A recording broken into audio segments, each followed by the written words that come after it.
78 Sports TV here. Salute to the mighty LDBC. Smash the like button, hit the subscribe, turn on your notification bell so you'll be notified when I drop a new video. And if you're digging the video, go ahead and share this joint.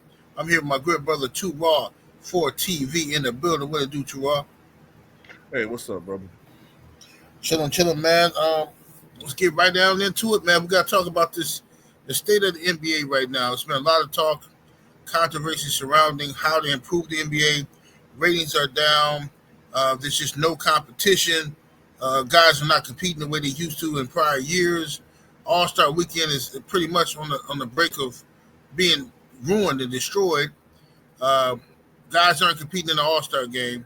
The dunk contest no longer has the best dunkers in the NBA competing in the dunk contest. Instead, we have a G leaguer, you know what I'm saying, Opie Taylor, that came in here and took over the entire dunk contest, and everybody seems to be fine with that on their watch.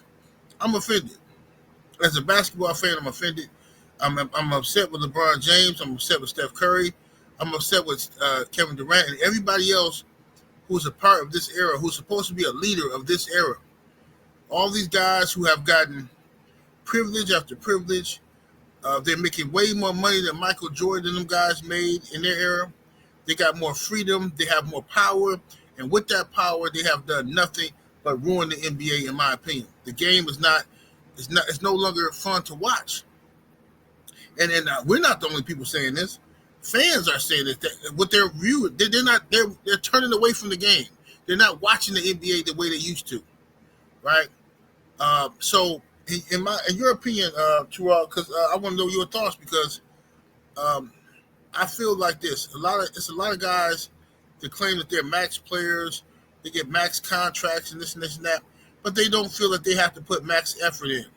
And if we require them to put maximum effort, somehow we're wrong as fans, but they can make max dollars. So they sign a contract to make $200, $300 million, and then so you're making $50, $60, $70 million in a year. And then you think because you have some discomfort in your foot, you can sit out. You have discomfort in your belly, you can sit out. Oh, I have a personal reason. Something going on in my family, I'm going to sit out. Right? How do you feel about that, Mike?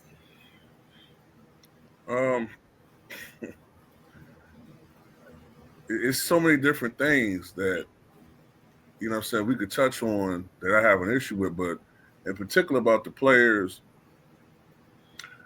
making the max money and putting in minimal effort. That was pretty much one of the first things that we were noticing and talk about. I know we talk about this behind the scenes. It seems like the only players that consistently put in the most effort in the NBA are the lowest paid ones.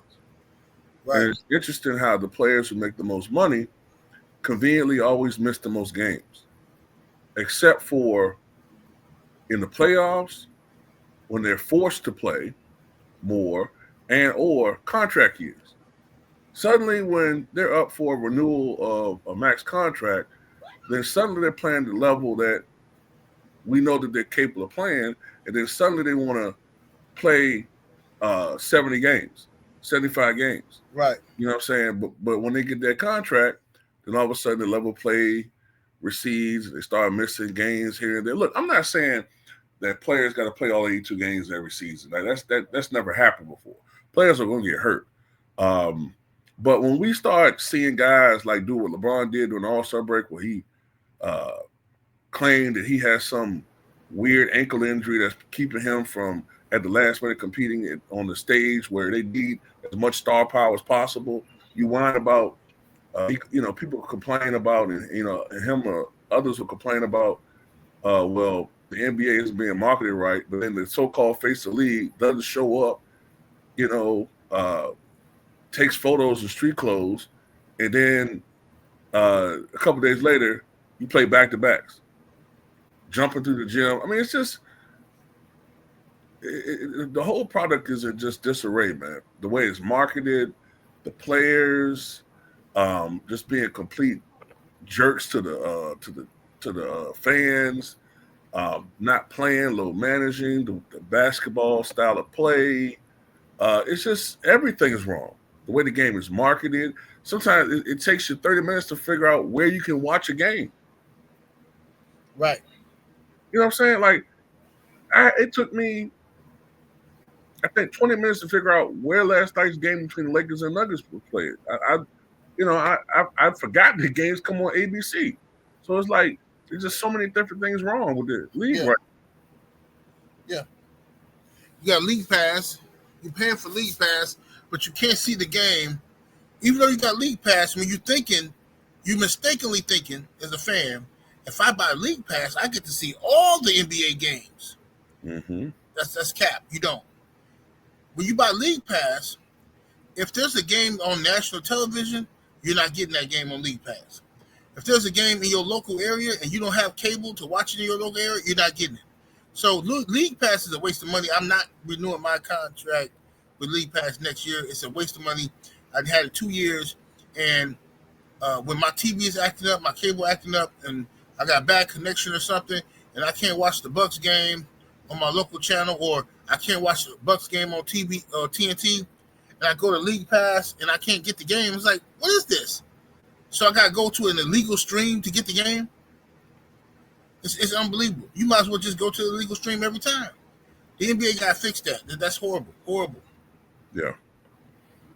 But there's another story that came out about recently. It came out that Larry Bird, legendary Larry Bird, I think it was last year's All-Star game, came to the players, him, Oscar Robertson, and Reggie Miller, went in the locker room to try to give a pep talk to the players and say, hey, man, the league is in trouble. You know, there's no competition here. You guys aren't competing. We want you guys to have some more pride in the game and compete. And allegedly, one of the players rolled their eyes at Larry Bird, and Larry Bird allegedly got so upset, he said, you couldn't pay me to come back and talk to these guys again. And now there's rumors that guy who did it was LeBron James. What's your thoughts on that? Well, that sounds like him. Stephen A. Smith, I think on First Take, said that at least to his sources, it was LeBron James. If it was, man, that just tells you the attitude these guys have, man. It's like the elitist, entitled attitude, and it's like they somehow feel like they're doing fans a favor by just even like showing up half the time, or I don't. It's like it's crazy how these guys. That's why I don't know exactly what was gone wrong, because there used to be such a good relationship between the fans and the players up until about 20 years ago or so. Maybe it started fracturing then, but yeah, fans talk trash during the games, but that's just competitive nature. You know what I'm saying? The players used to always, for the most part, have a good relationship with the fans, but ever since these guys have been making like 35, 40, 50, the players' attitudes have changed. Now, I know there have been some altercations with some idiot fans and players, but now it's more like they look at us as like peasants, and we should be thankful that they even show up to even give us a product, and they don't feel like they're beholden to the league or anything. You know what I'm saying? It's terrible. It's terrible. And the fact that they have that attitude, like, oh my God, man, look, we playing. What's do y'all want from us? A good game. Y'all are entertainers. How would they like it if Denzel Washington and James Earl Jones or Tom Cruise were just giving monotone, terrible performances in movies? We'd be like, what are y'all doing? Well, we're actors. I mean, what do you want from us? I mean, there's nothing. We just showing up to perform. No, do your job. That's what you're getting paid all this money for, because you're supposed to be the best competing. They don't feel any sense of honor or pride. It's disgusting. Right. It's bro, and I'm gonna say something, man. And I know a lot of people have an issue with what I'm about to say, but this all happened on LeBron James and Steph Curry watch.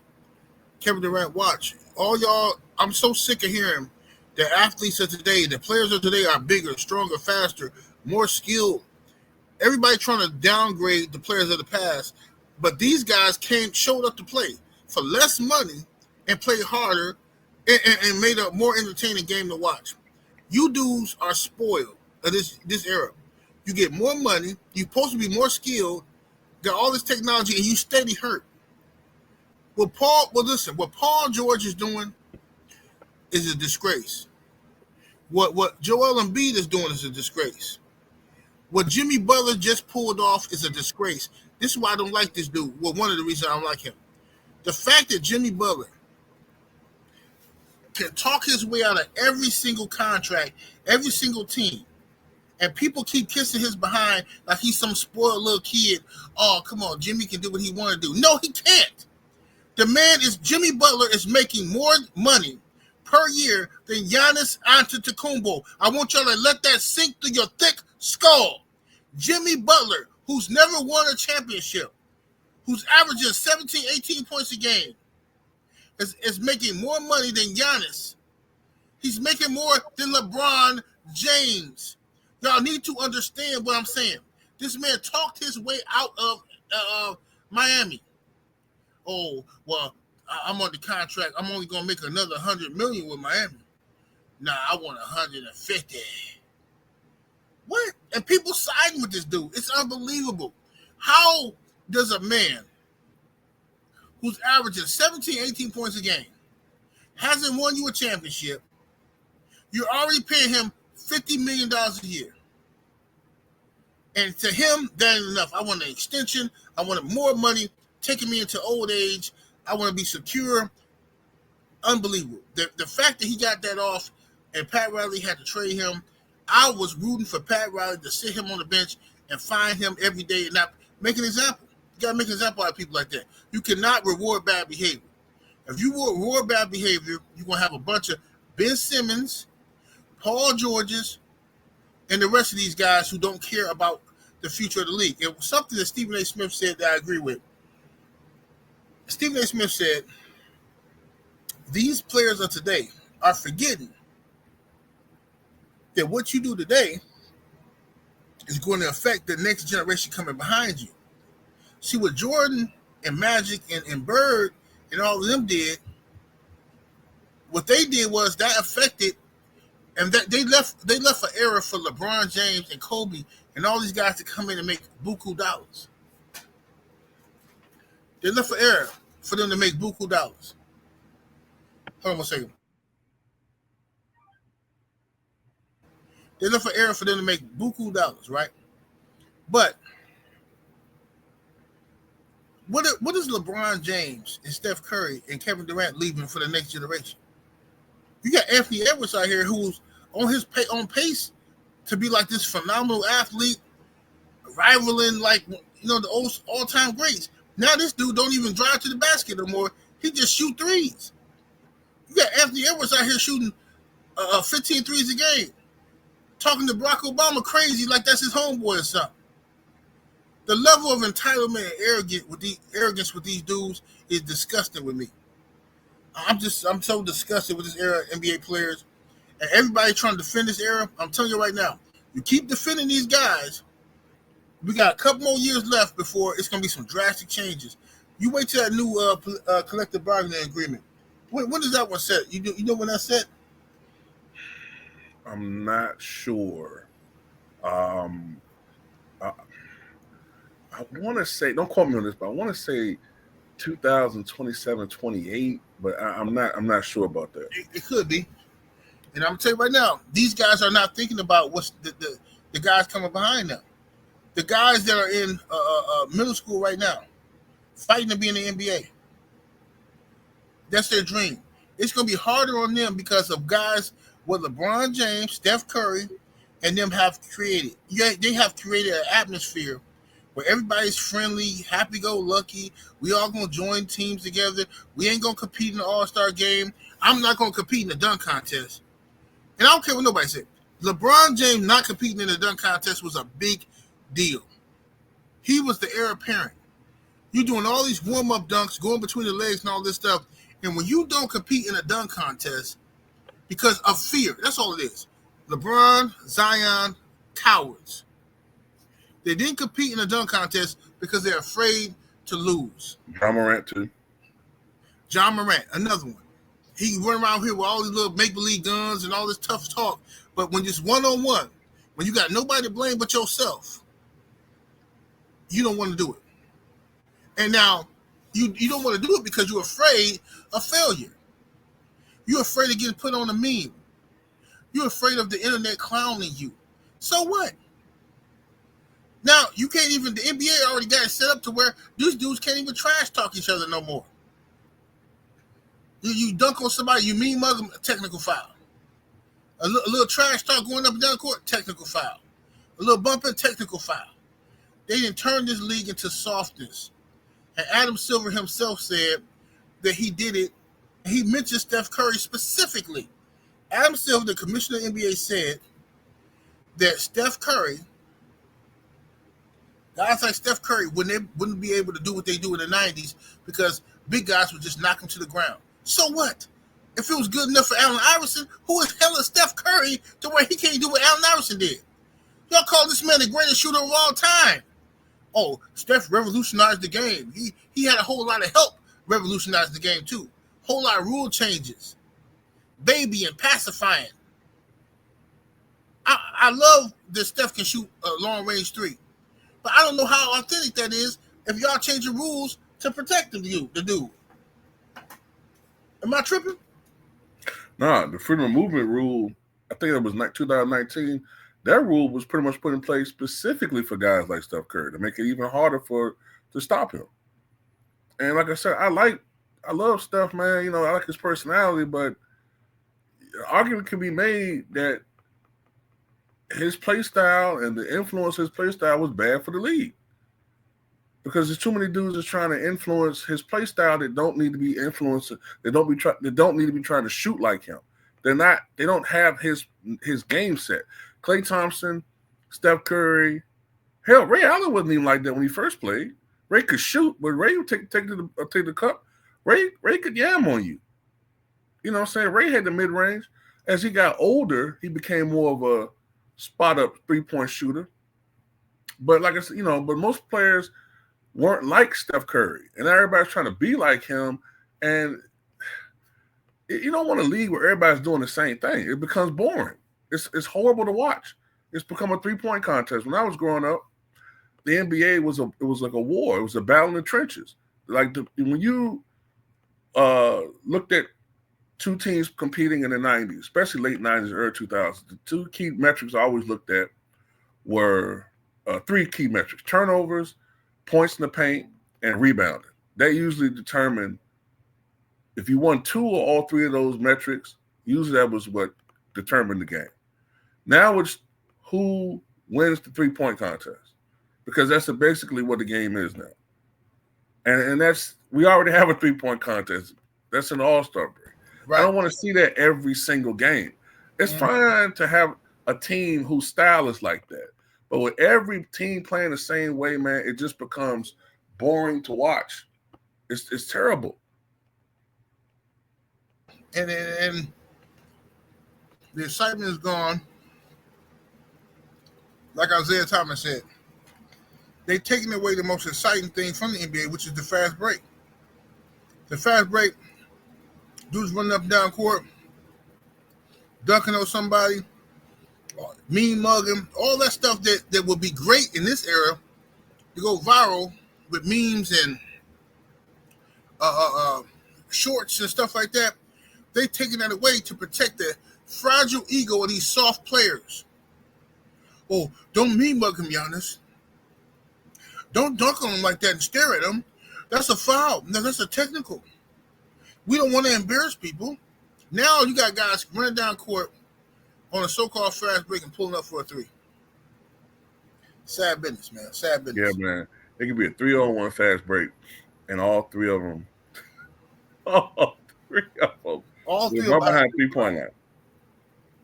Make no sense. You got Ben Simmons underneath the rim, and passing out for a three. Yep, be wide open for a layup. and passed out for a 3-pointer. Yep. Lord have mercy. Yeah, I done seen it, man. And that's another thing. We didn't even mention these guys who just literally stealing money from the league in the worst way. Ben Simmons, Zion Williamson. Zion Williamson's got to be one of the biggest disappointments in the history of sports. Yep. And I remember we talked about it. When Zion was in Duke, when he was at Duke, and he came, he was dunking like crazy. I told everybody this. I don't think he's gonna be as great in the NBA. He's not gonna be what y'all think he's gonna be because he's too heavy. But that type of explosiveness, he already busting out his shoes in college. He's gonna be injury prone. What happened? Injury prone, lazy. People gotta give him a pet. He got in his contract of what he can eat. Come on, fam. Bro, you making all this millions of dollars. This ain't me or you he talking about here. This man making millions of dollars. And somebody got to give you a pep talk on what you can and can't eat. Man, come on, fam. This is ridiculous, bro. These players are spoiled. They greedy. I'm going to tell you something. They're going to mess it up for the next generation. And I don't feel sorry for none of these players. I'm telling you, when that new collective bargaining agreement happened, when the owners decide to stand together and let y'all strike and do whatever y'all want to do, right? When that happens, I'm siding with the owners. I don't care what nobody say. I'm not siding with these dudes because I want to side with the players, right? Because I want them to get their money. But at the same time, y'all dudes ain't even trying to. Y'all not even playing. You sitting out games. So it's a pointless for me. Hey man, the Lakers coming to town next month. I'm gonna go get a ticket for me and my son and my brother. I'm gonna go ahead and spend this money. I'm gonna go ahead and spend $1,500 on these tickets. And then when the game come up, I find out LeBron ain't playing. Giannis ain't playing. They sitting out because load management or something. But what? No, bro, I'm sorry. Y'all not finna do me like that. Y'all got me all the way messed up. No, sir. Give me my money back. I'm not doing that. I'm not doing it. I saw something, man, that tells you just how sad the state of affairs are for the NBA. It's becoming critical. Now I see why Adam Silver was so desperate for Caitlin Clark to be in the 3-point contest in the All-Star event. Right. Did you know that the WNBA, on average, now is only 500,000 views per game behind the NBA? Yeah, I heard that. I heard that earlier. Yeah, I heard They're that. projected in about 2 seasons to surpass the NBA in views per game. That is a disgrace. And I think it's going to happen. I think it's going to happen, bro. Especially with Juju Watkins. Now, everything you just said, bro, they can say whatever they want to. This is happening. People would rather watch girls play than these grown men. And this is happening, regardless of what people want to say, it's happening under Steph Curry, LeBron James, and Kevin Durant's watch. There's no competition. When Kobe left, that's it, bro. When I seen them guys making fun of Giannis for playing hard in the All-Star game, I said, "Oh my God, what's happening here?" Now you get clowned if you play hard in the All-Star game. It's like that stupid stuff where a kid get made fun of if they do their homework. Mm-hmm. You need to answer the question. You're a nerd, man. Why you care? Why you care? Exactly. Nonsense. So this is what we're dealing with now. But yeah, man, hopefully it get better. I doubt it. If Adam Silver does not come out and tackle these issues and grow a pair, if he don't grow a pair, these players gonna run all over Adam Silver. You know what I'm saying? He gonna go down as the worst NBA commissioner ever. I don't care how much money these guys making. They're soft. They crybabies. They ain't doing nothing. What Paul George and them is doing, what Kawhi Leonard got away with in with the Clippers, it's pathetic. Well, no, man, he hurt. Well, no, bro, shut up, man. Miss me with the cap, bro. I'm gonna tell you something. If you take away them guaranteed contracts, I guarantee you're gonna see a huge influx in players balling out. Just like you see. Go ahead. Well, I'm gonna say when you mentioned Kawhi, It's funny, last year, before he signed that contract, he played like, what was it, 48 of the first 50 games? Mm-hmm. And then suddenly he signed that contract around the All-Star break. I think it was, if I'm not mistaken. Then all of a sudden, he missed the last month of the season. So these guys can play. They can play. They don't have to. Right. They don't have to. Because there's no penalties. They ain't like the NFL. The other sports, they don't have guaranteed contracts. The NBA does, and they're going to lose that. And I'm not going to feel sorry for them one damn bit. Yep. Get him out of here. I got no sympathy for him because these guys make too much money to be out here conning us like we stupid. I see guys on their contract year. Last year, their contract, they trying to get a new one. Ball out. All of a sudden, they can't get hurt. They can't get injured no more. I mean, guys who totally injury prone, all of a sudden ain't injured no more. Like you said, as soon as they sign that contract, now every little nink and cranny hurt and I can't play, bro. Come on, miss me with the cap, man. Nonsense. But anyway, tell the people they can find you, bro. They can find me on YouTube. Channel name is Too Rough TV. I think the handle is Apocalypse X-Man. And they can also find me on Patreon under Too Raw 4 TV. Yes, sir. I appreciate my brother joining me, man. And salute y'all to the mighty LGBC. Much love to the chat, super chats. Everybody come through showing love. Appreciate y'all. Share this video. Subscribe to the channel. And we'll be back with some more later on. We're out of here. Deuces.